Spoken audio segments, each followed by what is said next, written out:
What's up, everybody? Welcome back to another episode on Mods and Fixes.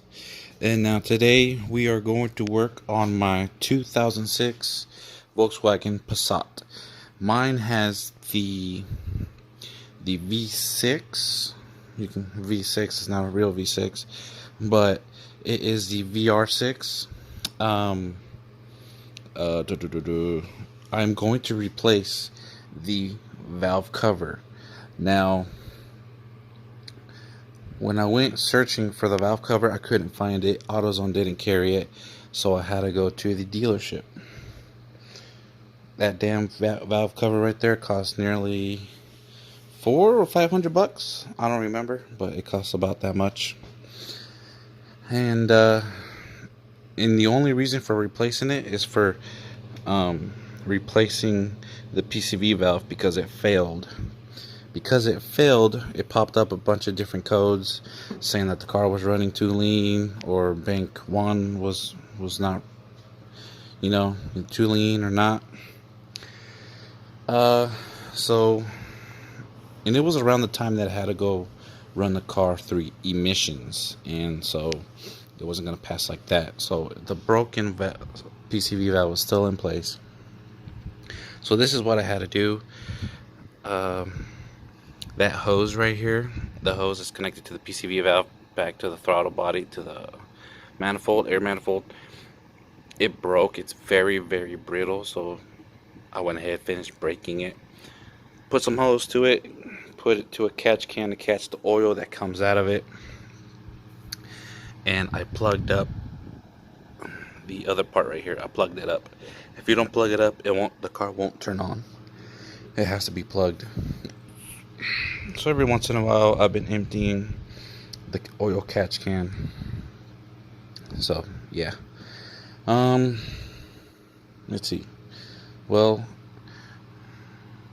you can say it's a bit of a big job because you gotta remove your. You don't really have to remove your air intake, just at least the hose. You gotta remove the air intake manifold. And we have to kind of move the core support forward, because as you can see, there's not enough room to get my big hands in there all that well. So this is a bit of a big job. So the plan is remove the grill, remove the bumper, and after we remove the bumper, we're gonna see the bolts holding the core support, the big bolts. There should be 4 here, 4 over there. Well, what I'm gonna do is remove the top bolts completely, and then just loosen the bottom 2 bolts on each side, so that way the core support is still hanging on there by 2 bolts on each side. And yeah, and there's some screws or bolts in this area, so we'll have to undo those as well. I believe just this one and that one right there too, I believe. So alright, well, let's get this big job out of the way.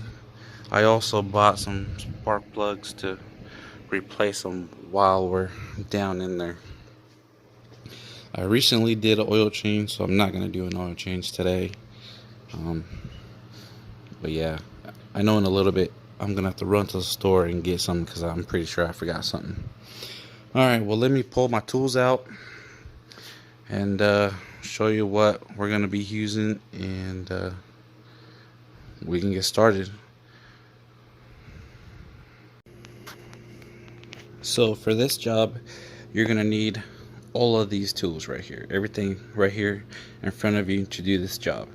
A pry bar to help you align the intake manifold, a 1/4 or a 3/8 torque wrench, a Phillips, a flathead screwdriver, and a little pry screwdriver, a T20 screwdriver, miscellaneous extensions that are a 1/4 and 3/8 drive, needle nose pliers, whether they're long or not, a 16 mil socket, a 10 mil socket.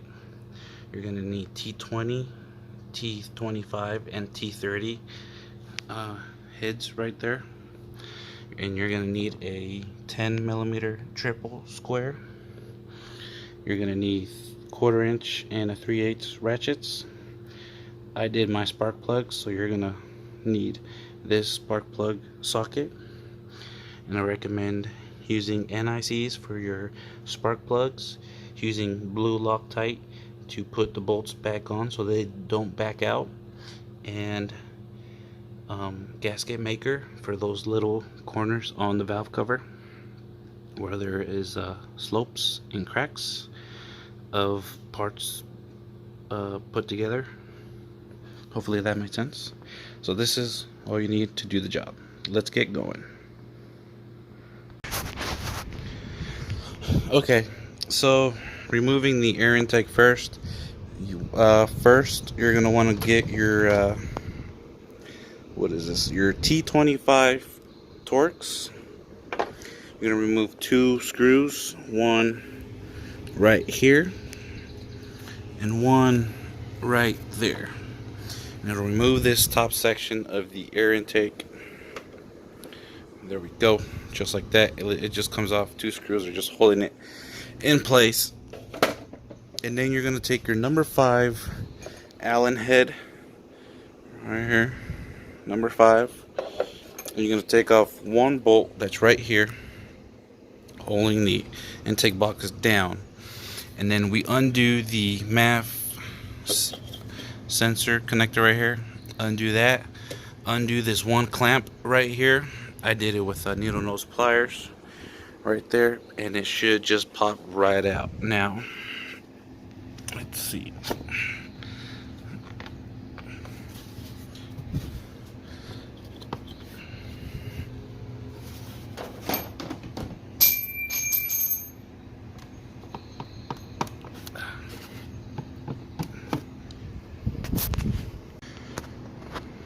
Okay, so I kind of went a little bit overboard. I kind of began taking stuff apart, as you can see, without me recording, so that is completely on me, on my bad. So first thing I did was I removed the little intake right here that feeds the air through here, through this piece of duct into the air filter box. Right here you remove two screws, one that will be right there and another one right here, and it's a T25, your T25 Torx head bit, whatever. It doesn't have to have that security circle in the middle. It doesn't not have to. So with a T25, you remove those two, you remove the duct very easily, and then you want to grab your, where did I put it? A Phillips screwdriver, and undo all the screws along the box here, and then the top part becomes loose. Now, before you yank it out, you want to disconnect the MAF sensor first. Disconnect that, and disconnect this hose right here. There's probably a vacuum hose. I'm not exactly sure what kind of hose it is, but undo the hose. I undid it with my needle nose pliers, unhooked it from the hose, and then the whole upper part of the box with the filter came out. Okay, so I took that out. After I did that, I went ahead and removed the throttle. Now with the throttle, all you need is a regular T30 Torx bit, and remove all 4 right here. 1, 2, 3, 4. It's very easy. It's not on tight at all. And also undo the clip that's connected to it, and it literally just pops right out. Very easy.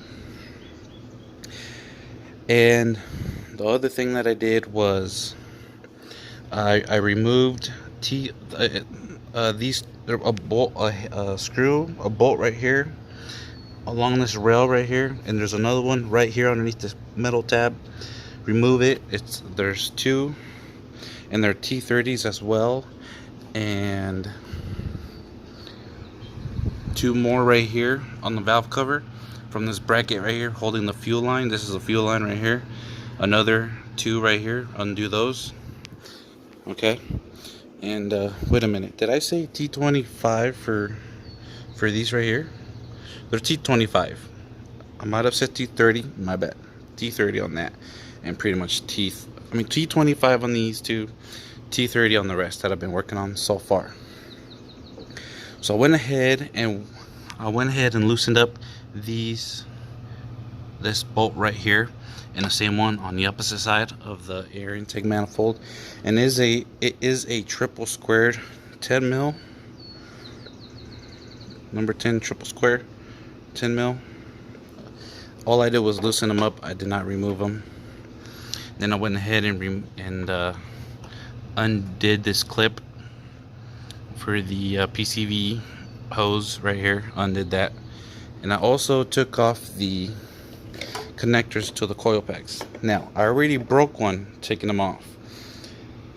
The key for this is if you have a pick. I don't have a pick, but I used this. This is what broke it, so try not to use this. But if you have one of those picks like they have at the dentist or whatever, you can use it and not break it. But I found this out. So you see how there's a slot right there? Well, if you pretty much just put a screwdriver in there and barely pull back like that, then with your other hand pull up, and it'll come out. So as long as you're able to stick something in there, pull it back, pull this tab back with your other hand, pull it out, it'll come out easy. I found that out the hard way. So don't use this because you will break your tab like I just did. I broke two already, but they still hold on, so that's good. Okay, so I did that. I went ahead and removed it out of the little thing right here. Luckily this plastic isn't brittle, so all I did was just peel back the cap that was on here, and then undo these and move the cable out of the way, because when we remove this whole intake manifold, this plastic piece is going to come out with it. Okay, and the next thing to do is I'm gonna go ahead just pry on these on the coil packs and remove them. I'm gonna use my screwdriver or that weird pry screwdriver and undo them. Let's see, because they're on there pretty good. Okay, so I'm gonna go ahead and just take my screwdriver and take those out. And then the next thing to do is to undo these hoses back here. That one, and that connector right there. Gotta undo those, and the back part should be ready to come out. But if it's not, I'll let you guys know what I might have missed. But for now, it should just be those three connectors back there. And then after that, I'm gonna go ahead and move to the front and remove all of that. There are other videos on YouTube of this motor in different vehicles, and I'll say this right now: in different vehicles, they use different screws, different bolt heads, sizes, and types. So I wouldn't recommend going off of those videos if you're working on the Passat. If you work on the Passat, like for example, on the other video that I saw, it was off of a hatchback Volkswagen with the exact same motor. For example, one example would be the throttle had a number 5 Allen bolts. Mine doesn't. Mine has T30. So that's a difference. So there is a difference. So if you don't have those tools and you go buy the tools that you saw for the video, but you have a different vehicle and now you're screwed because you don't have the tools to work on it because you saw a video done on a different vehicle, but is the exact same motor. Well, it's not. Luckily for me, I have a ton of tools. My wife doesn't know I have a ton of tools. I have a ton of tools over there, but don't tell her. She'll make me get rid of some. Okay. All right, just keep it between you and me. All right, so let me disconnect those three hoses and connector back there, pull out the coil packs, and then we'll come to the front of the Passat. Be right back. Okay, so next to do is to remove these 8 screws, Hughes, and they are T20. Remove them all, unscrew them with the T20. And this is to remove the grill. Okay, let's see.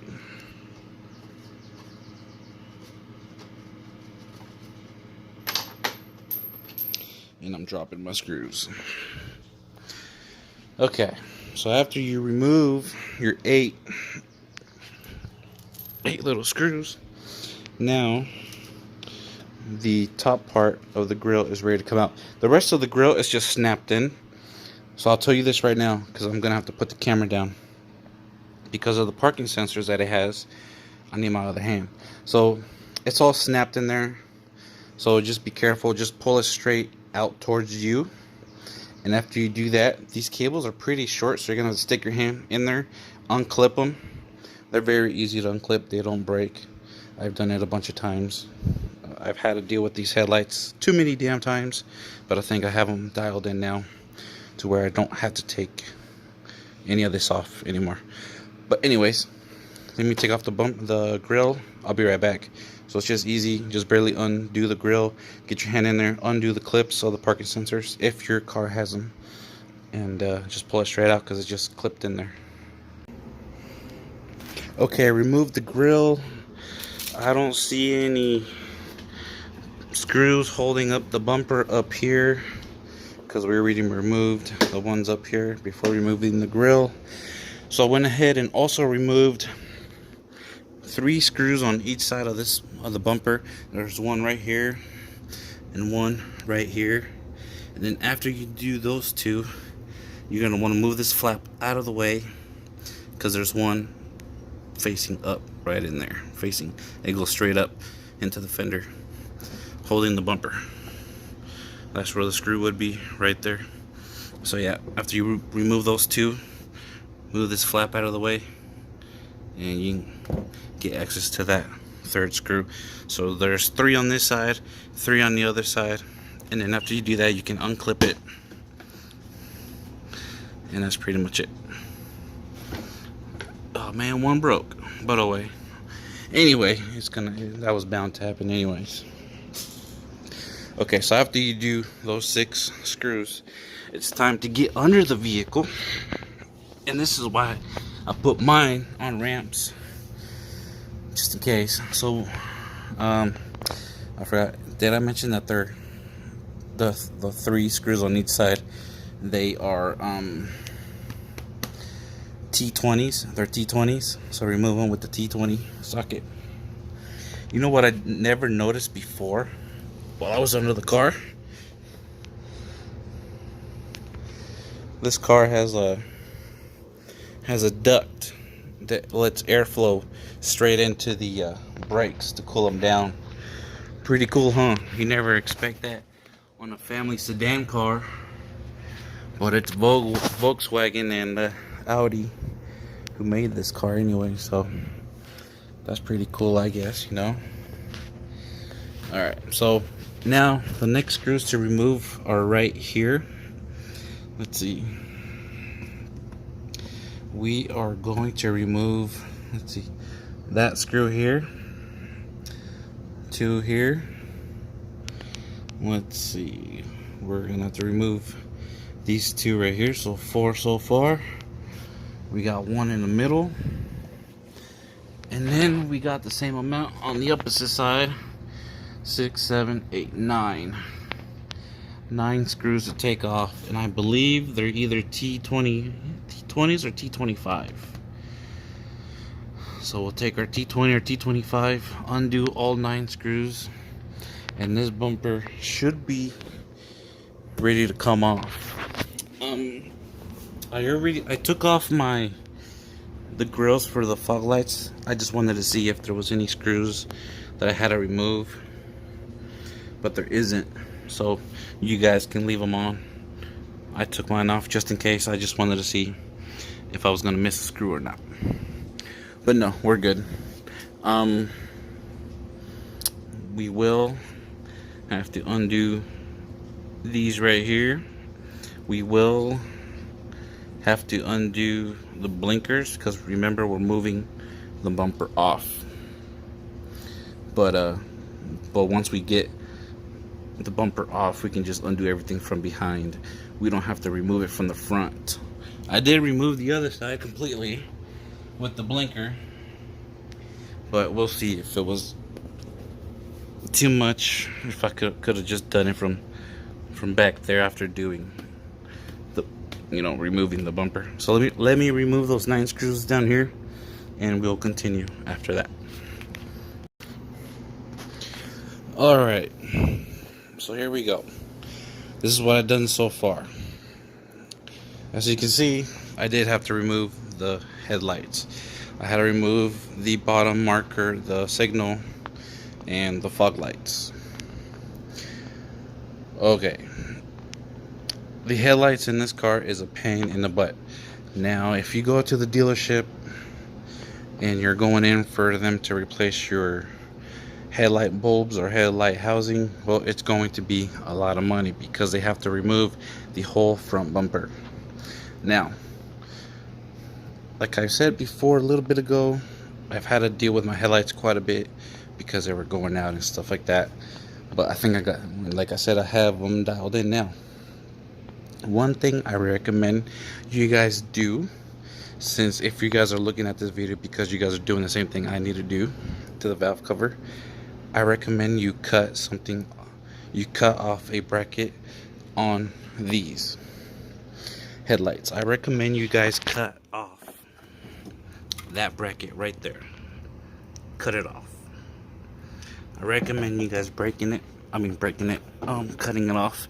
I already cut it off on this one before, but since I had to take them off, I think right now would be a good chance for me to cut off the second bracket.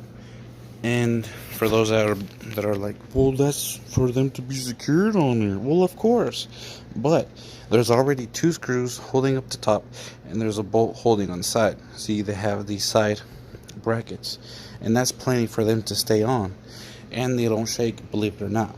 Because to remove the headlights, you got to remove the 2 screws up here, then you move this out of the way, and this little plastic piece out of the way to get to that side bracket that I showed you right there. And then you gotta reach your hand. If you're a chubby person like me, you gotta really squeeze your hand up in the hole of the bumper and undo another bolt, which is that bottom bracket, which I'm gonna go ahead and cut it off now because it'll make it a whole lot easier. Okay, so I removed the headlights. They're out of the way. I removed this piece. It was right here. I removed it because I had to remove this to undo that bolt, and that bolt right there that holds the light housings. And then I removed them because we have to remove this. So there's this little bracket here that sits in there on the fender with a 10mm nut on the other side, that one right there. So I figured, I took that one off because I didn't know, but when I went to this side, I thought to myself, I'm just gonna loosen up the 10mm nuts, one here and one a little bit down, just right there. And after you loosen it up quite a bit, don't take them off all the way, but loosen them up and then pull the bumper out this way, and then now the bumper is pretty much loose. So now all I got to do is most likely just pull it out, really. And be careful of this sensor right here. It's the airbag sensor. So let's see. Ooh, yep, it's coming off. Bumper is free and it's coming off. Now, do I want to let it sit on the floor? Let's see.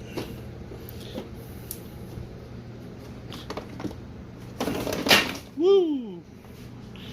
Okay, I think that's it. I may not have to remove the bumper all the way because I don't think I want to undo all those zip ties. So, if you're reading my mind, I'm going to leave the bumper hang. That's it. That's it. I'm going to leave the bumper hang. Okay. Now, the next thing to do is, I'll put that down there, is to remove these two bolts here and the other two bolts on the other side. I believe these are, I want to say they're T30s. Yep, they're T30s. Remove them, completely remove these two and the other two with your T30s, and then we are going to completely remove these two bolts right here. I don't know the size of them yet. I'll tell you in a second. And then we're gonna loosen up that bolt and the one next to it. We're gonna loosen them up to where they're almost out of the hole, but not all the way. That way we can get the top portion of the core support just barely move. It'll probably move a good 3 inches, and we'll be able to get our hands in there and remove the bolts holding that intake. Okay, so let me do what I just said. Remove those, undo, loosen up the bottoms, and we'll move on to the next step. Alright, so I went ahead, I loosened up the core support. It's hanging on by one bolt on each side, and it gave me a good 2-inch clearance. 1.5, whatever. So I began taking off the bolts holding the manifold to the block on the side of the block, or the head, I should say, not the block. It uses the T30s, and it's in a tight space. It's in there. It's in between each channel, not each channel, but there's one in here, one in here, another in here, and the fourth right here. There's 4 total of the same T30 head screw or bolt, whatever you want to call it. I stripped the head on one, but luckily I was able to get it out. So now what is next is, it seems like I need to loosen up the bolts that are holding the lower fuel rail. There's a fuel rail down here as well as the one up here, but I only have to there's 2 bolts. There's one on the other side of this plug right here, and there's another one on the other side as well, and I believe they are the 10mm triple square. It's right, that one right there, that one right there. So there's one on each side, okay? And then we have to remove, I believe they are T25 or T20 screws that are holding the dipstick to the intake manifold, and there's another 2 screws holding a bracket, which we can't see because I don't have a mirror, but there's a bracket, a black bracket down here that has 2 of the same size screw as a dipstick holding it on. You want to remove those as well, and after you remove those, then go ahead, remove the bolts holding the bottom fuel rail, and this should come straight up. But remember, I loosened up the upper bolts already on both sides, so that's just holding it in place for right now. So let me work on those last 3 bolts and the 2 bolts on the fuel rail, and it should come straight up. Okay, I'll be right back. Okay, I'm gonna tell you guys right now, I had to find out the hard way. that, man. Well, as you can see here, the bottom fuel rail is disconnected, and here's the injectors right there, right? Well, I didn't know that on this engine the intake manifold has these rings that kind of help it mount to the engine. Let's see. You see these rings right here? 1, 2, 3. Well, these, oh man, they're a pain in the ass. These were sleeved over these right here, and there. Not the tunnels where the fuel injectors are connected to, but these tunnels right here where the nut goes to the head right there. Oh man, I'll tell you guys what, they do not make enough videos on YouTube to tell you what to do on different VR6s or V6s, whatever this one is.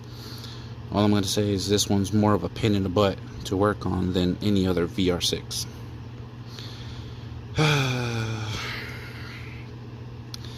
But oh well, we got the hard part out of the way. Once I found out that it was the fuel rail that was still holding in place, I was afraid that I was going to bend and break this tube right here. The fuel rail tube that's connected to the top fuel rail right here. Here's the tube running right here, connected to the fuel rail, and I was scared, very scared that I was going to bend it and break it, which I hope I did not. Okay, so the hard part is over, and the hard part may re-begin. Remember when I told you guys there was 3 things to disconnect from the back? Well, there was one small extra hose to come off. So make sure you disconnect the small one. It's a small hose that you can't really see. See the ones I was telling you guys about? Which one's this one, that one, and that one? Well, the 4th one is right there. So I yanked that out, but luckily it did not break. Okay, so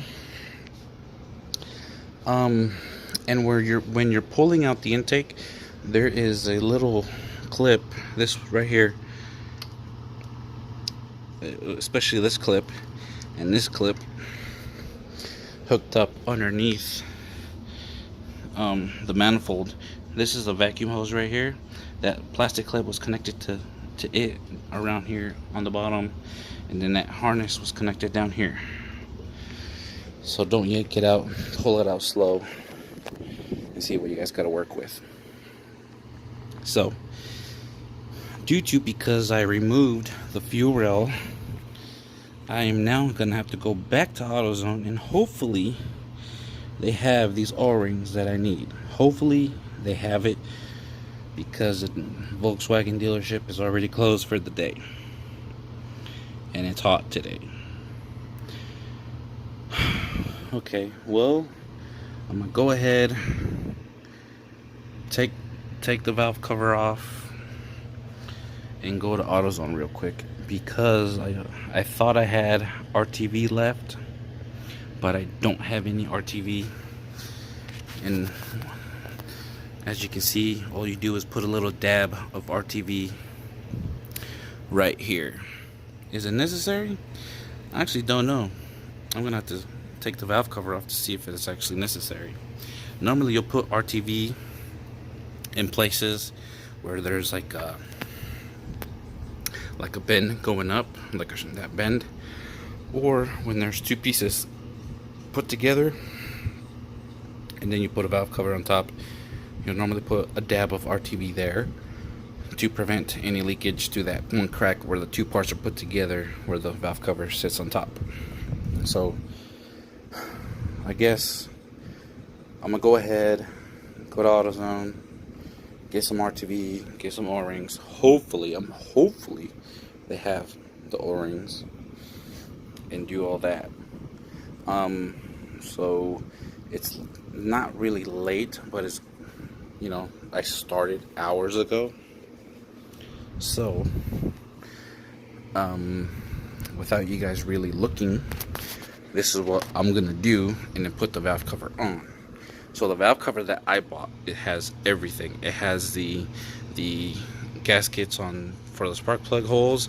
It has a gasket around the whole valve cover, and it has new hardware already on the new part. Let me show you real quick. Okay. And also I bought a new gasket for the intake manifold, so don't forget to get that. Alright,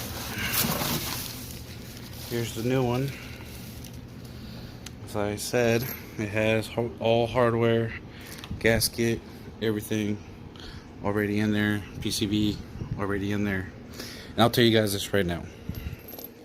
When I went to the dealership, I told them I just wanted the PCV valve for the car, and they said no, the PCV is molded or whatever, made into the valve cover, and mine's a plastic valve cover. They have valve covers that are aluminum as well, but mine, the guy's like, yours is all plastic. The PCV valve is embedded with the plastic. I'm like, okay, sure, whatever. I took his word for it because AutoZone didn't have the part I needed. Little did I know, I get home after I pick up the part, I can actually freaking replace that damn PCV valve.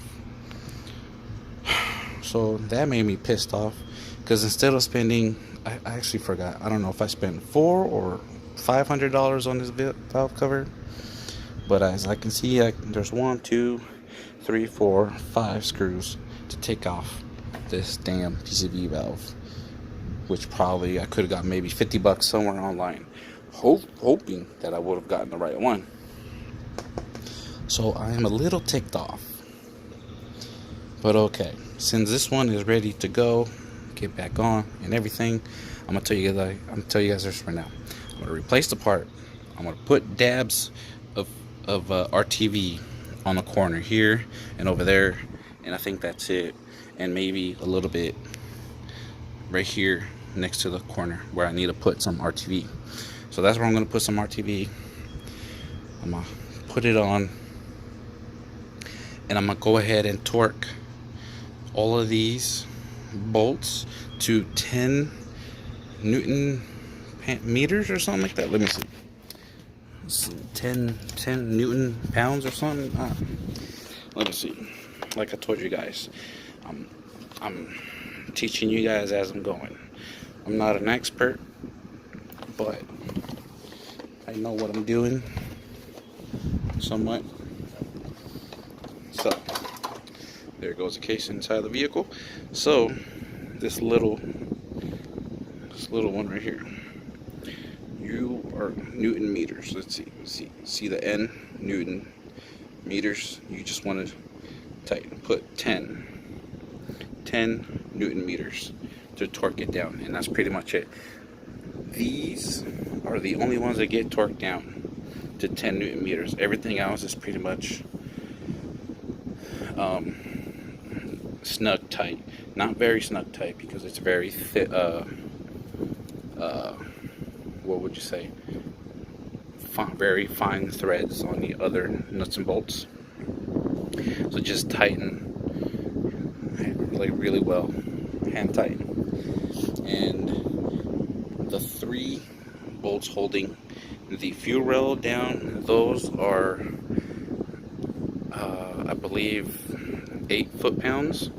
So pretty much is kind of hard by hand, pretty much. So I'm not even going to torque that. So I'm gonna do all that, go to AutoZone, and when we come back to the video, you're gonna see the new valve cover on right before I have to deal with that damn fuel rail once again. So I'll be right back.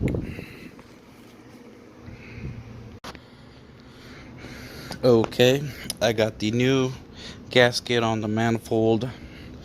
The valve cover, the new one, is now installed.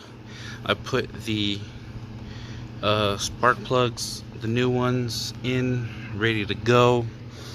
All I gotta do now is put some dielectric on the tips of the spark plugs, and then after I put the manifold back on, I'll be able to put the packs, the coil packs, back in. I put them in order, so I can put them back in order.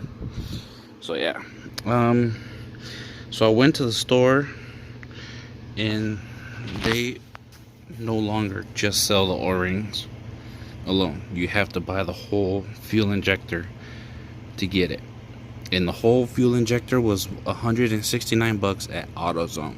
Now imagine getting these at the Volkswagen dealership. You're probably looking at 200 plus or 180 plus, and that's just ridiculous. So I inspected the O-rings. There's no chipping on them, so I'm going to reuse them. So wish me luck on that. I do recommend you guys swap them out if you can, but I'm gonna take the risk and do it this way. I would have gotten the fuel injectors, just the bottom three, but they're sold out. Discontinued. Not discontinued, but they're sold out. They're back ordered. And anybody dealing with parts and stuff these days,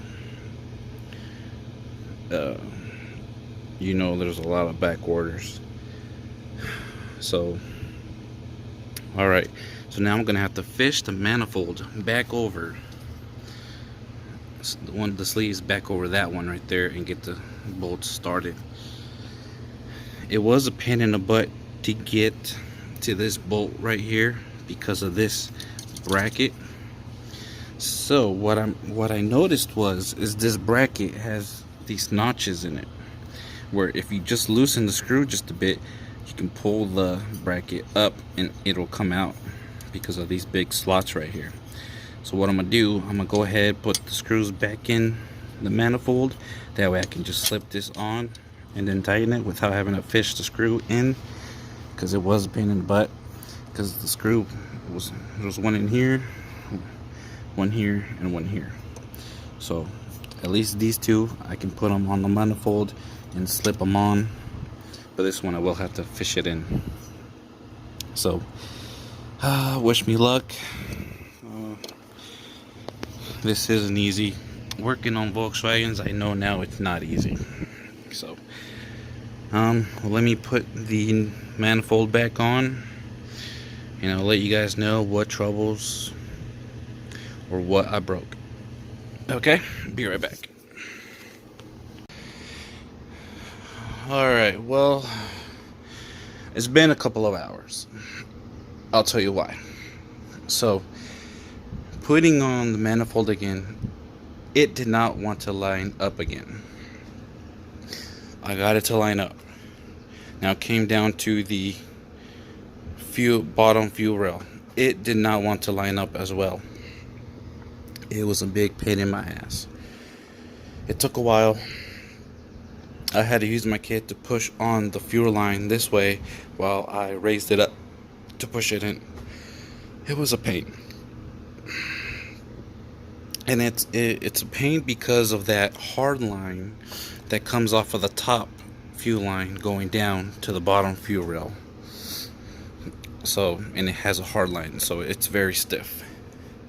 So right now I have the manifold bolts on and tightened. I have the fuel rail bolts on and tightened. I torqued the valve cover to 10 Newton meters. I did it twice, and it uses a 10 millimeter socket around all of it, and I did it in a star pattern. I did it twice, so that's ready to go.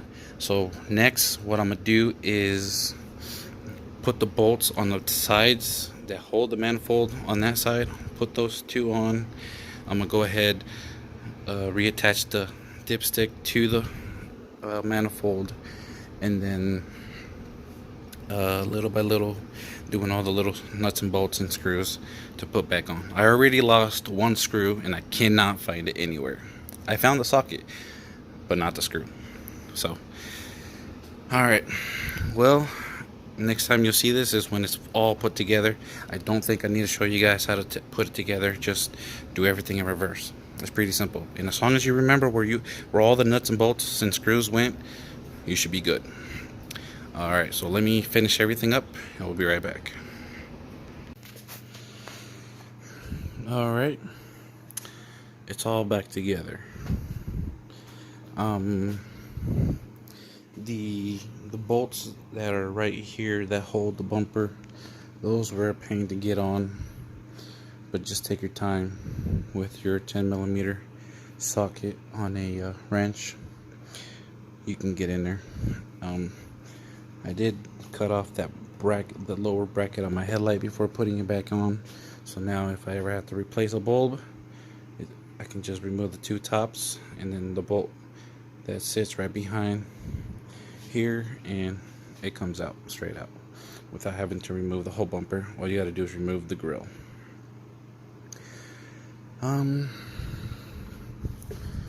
I would rate this job from 1 to 5 about a 4.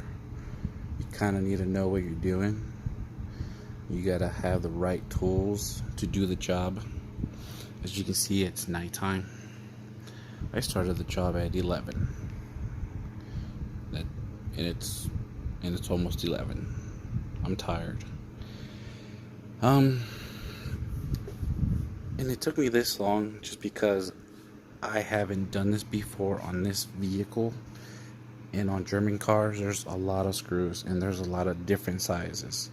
They jump between T25s, T20, T30, you know, and then there's Allen wrench heads, and then there's 10mm, and then there's 16mm, and then you gotta use a Phillips screwdriver,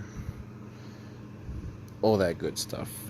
And then, you know, 10mm triple square.